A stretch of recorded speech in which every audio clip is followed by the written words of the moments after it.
A photograph, grainy and cracked, shows a seemingly innocuous detail.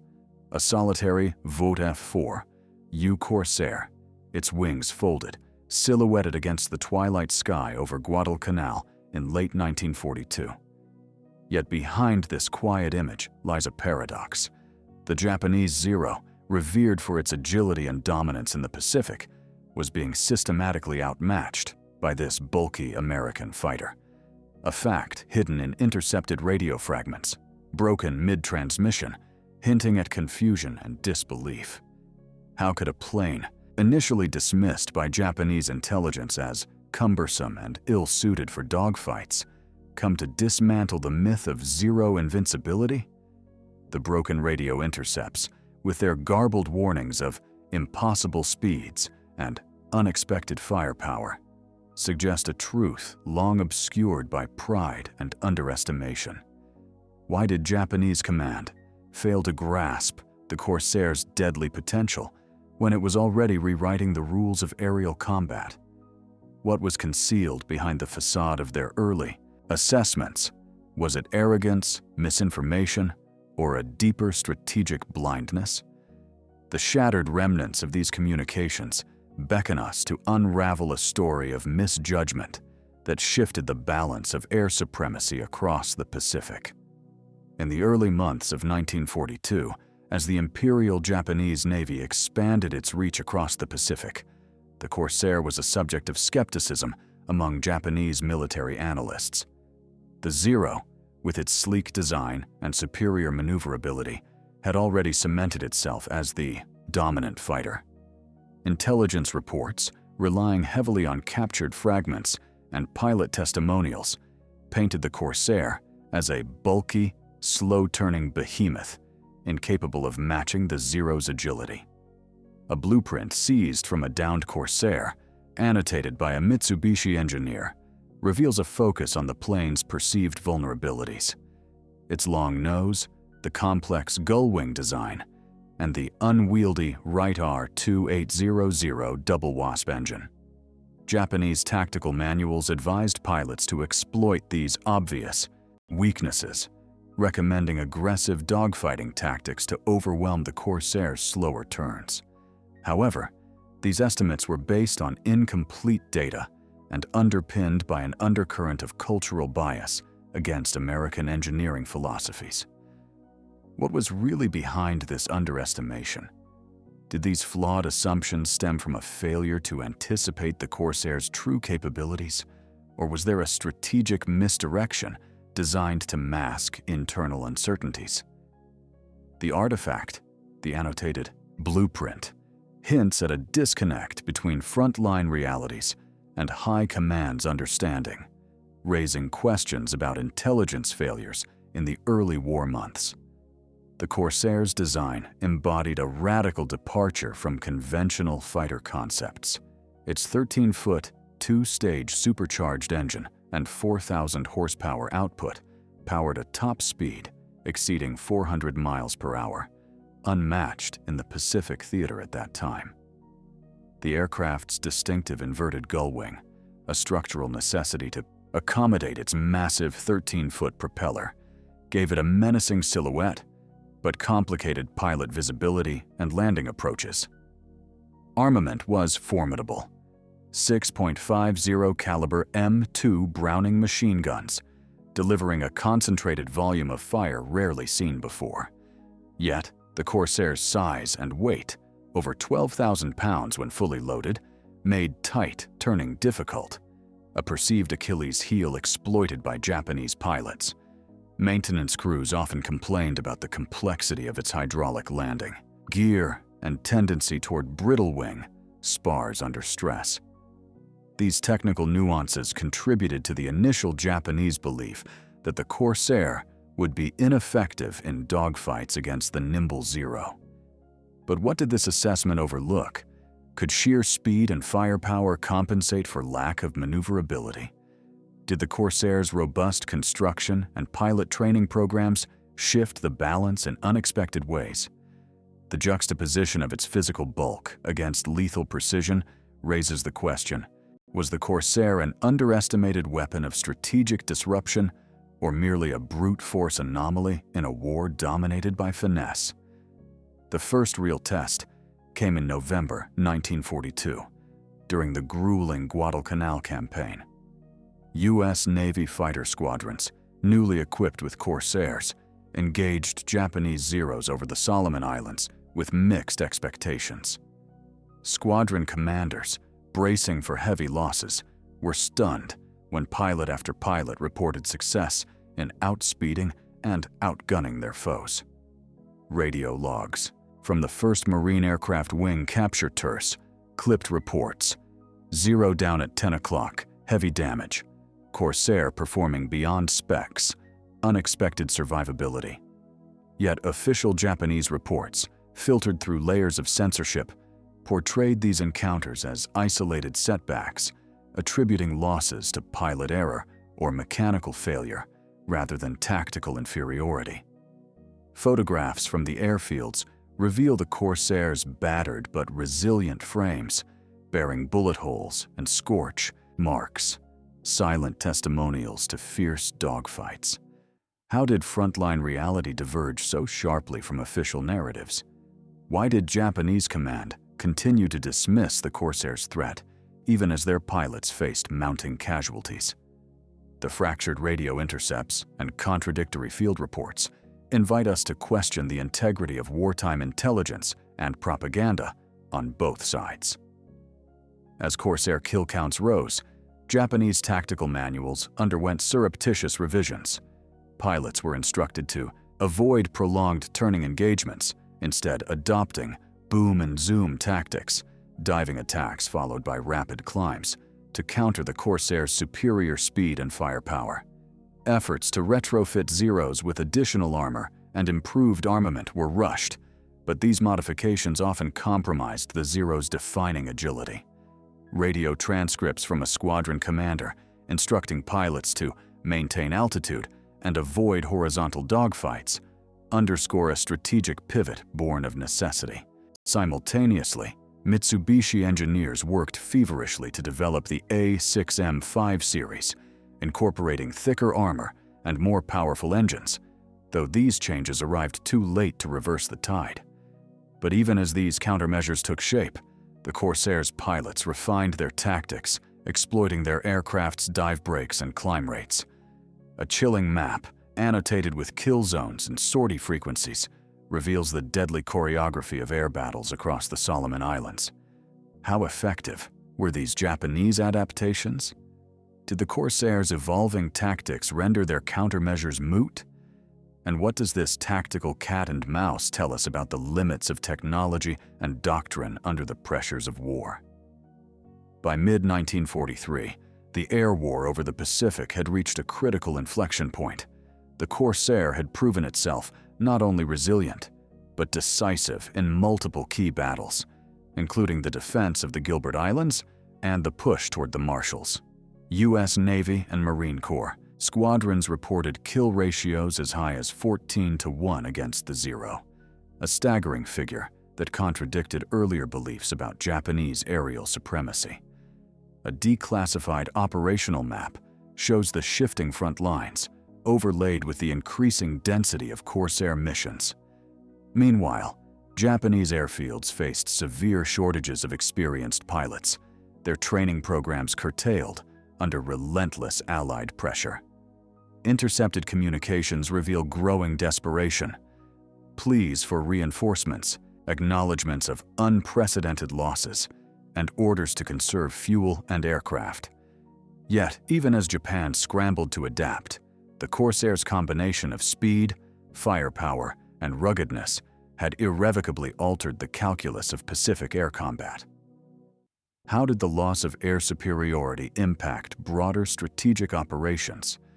Were these developments fully understood by Japanese high command or buried beneath layers of denial? The operational map and intercepted pleas hint at a turning tide, but the full story remains elusive. The Corsairs' rise from underestimated outsider to dominant air superiority fighter reshaped the Pacific theater's aerial landscape. This aircraft, once dismissed due to its unconventional design and presumed flaws, became a symbol of American industrial ingenuity and tactical innovation. The Japanese underestimation, rooted in misinterpretation, cultural biases, and intelligence gaps, allowed the Corsair to claim thousands of zero kills and tilt the balance of power in critical campaigns. Yet behind every victory lies a shadowed question. How many opportunities were lost due to these misjudgments? The archives contain fragments, radio logs, pilot memoirs, engineering notes that collectively reveal a complex narrative of adaptation, resilience, and tragedy. As the dust settled on the Pacific skies, the Corsair's legacy stood as a testament to the dangers of underestimation in warfare and the unpredictable consequences of technological evolution. What lessons were learned too late and which remain hidden in the silence of lost pilots and forgotten dispatches?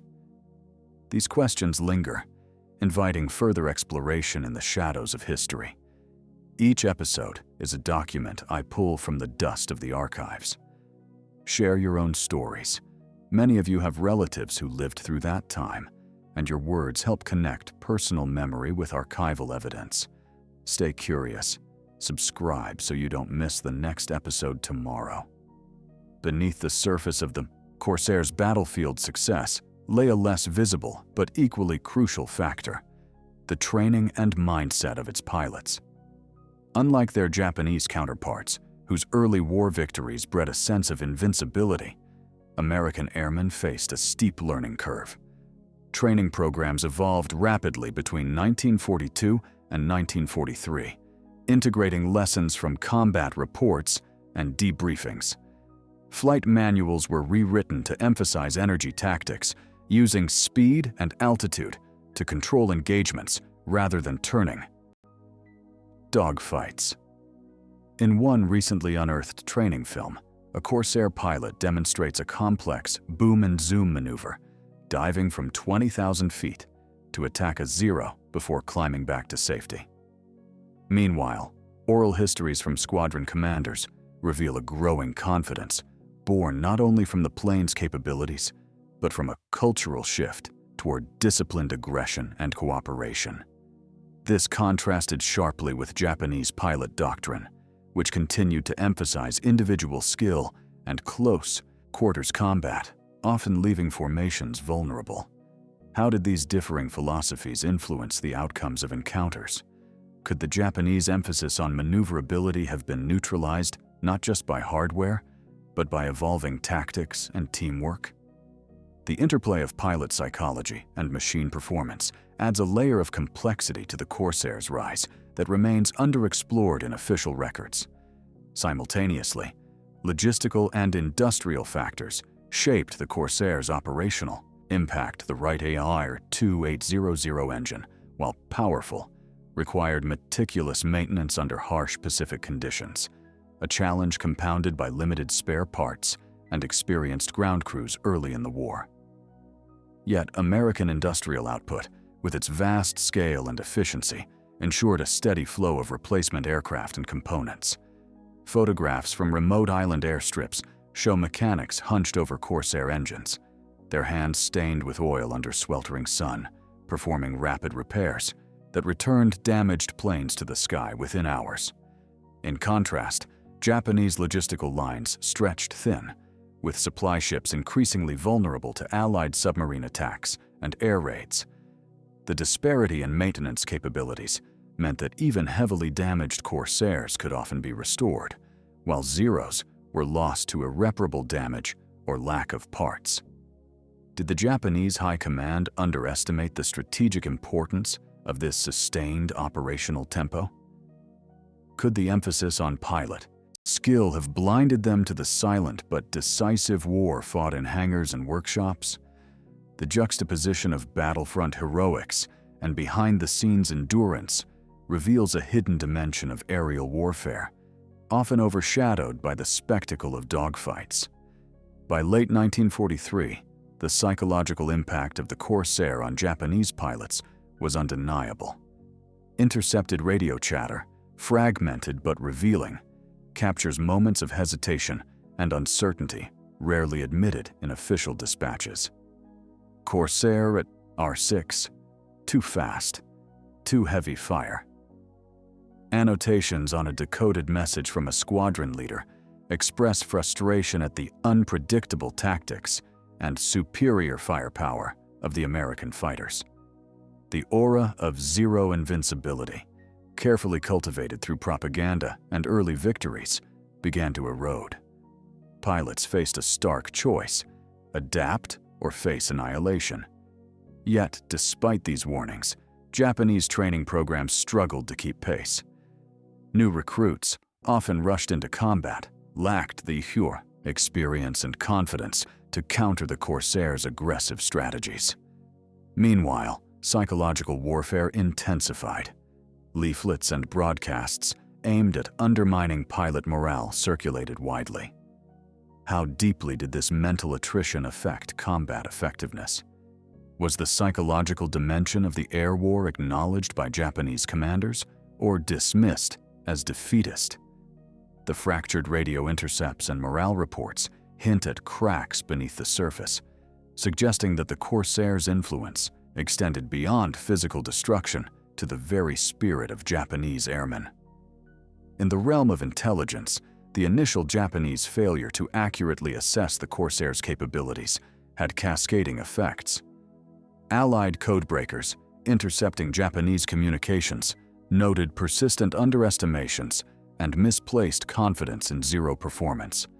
Conversely, American intelligence capitalized on captured documents and pilot interrogations to refine Corsair tactics and identify Japanese vulnerabilities.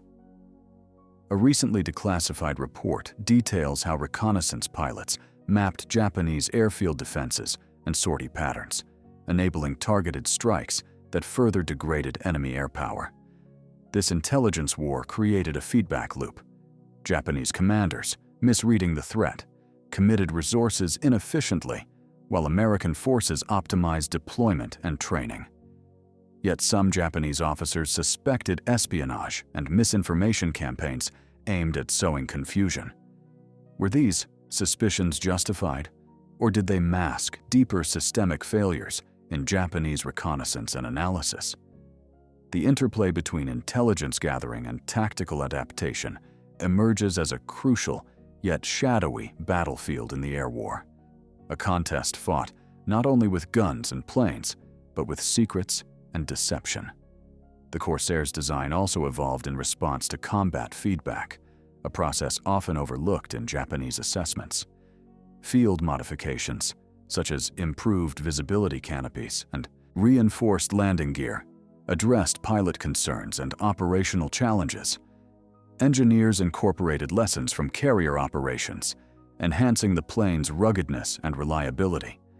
Meanwhile, armament adjustments, adding rockets and bombs, expanded its role beyond fighter engagements to ground attack missions, increasing its strategic value. Detailed maintenance logs from carrier air groups document rapid implementation of these changes, reflecting a dynamic adaptation seldom mirrored by Japanese aircraft manufacturers, constrained by resource shortages and conservative design philosophies. Was the Japanese underestimation of the Corsair partly rooted in a static view of enemy capabilities, ignoring the iterative nature of wartime innovation? Could their reluctance or inability to match these improvements have sealed the fate of their air forces? The layers of design evolution and field responsiveness reveal a battle of engineering wills that paralleled the clashes in the sky. Finally, the cumulative effect of these factors — pilot training, logistics, psychological warfare, intelligence, and design evolution — converged in a decisive shift in air superiority by early 1944. Japanese air units, depleted and demoralized, increasingly ceded control of contested skies, impacting broader strategic operations across the Central and South Pacific. Operational dispatches from American commanders celebrate the Corsair's role in securing air dominance, enabling amphibious assaults, and disrupting Japanese supply lines. A strategic map, annotated with sortie success rates and kill tallies, traces the gradual contraction of Japanese air presence. Yet, behind these triumphs lies a lingering question. How might the course of the Pacific War have differed had Japanese command recognized and responded to the Corsair threat earlier and more effectively? Could the balance have been restored? Or were systemic limitations, industrial, tactical, psychological, too great? The archives hold fragments of these alternative histories, tantalizing glimpses of paths not taken, urging us to reconsider the fragile interplay of technology, perception, and decision-making in the crucible of war. The final chapters of this aerial saga are etched not only in battle reports, but in the silent testimonies of forgotten airfields and abandoned wrecks scattered across the Pacific. The Corsair's legacy, forged in fire and steel, reshaped the very fabric of air warfare, transforming from an underestimated design into a symbol of relentless adaptation and technological supremacy. Japanese pilots who once soared with confidence found themselves confronting an enemy that combined raw power with strategic innovation, exploiting every advantage from factory floor to flight deck. Captured diaries and post-war interviews reveal the profound psychological toll. Respect tinged with despair, admiration shadowed by loss. Yet, in these fragments lies a deeper truth about the nature of conflict, how misjudgment, cultural bias, and the fog of war can obscure realities until they become undeniable. The Corsair's story is not merely one of machines and maneuvers, but of human resilience and the high costs of underestimation. What remains hidden in the archives are the countless moments of personal courage and quiet desperation, the unseen decisions that shaped history's course in the skies above the Pacific. As we piece together these fragments, we confront the enduring question: how does warfare transform not only the battlefield, but the very perceptions that guide it?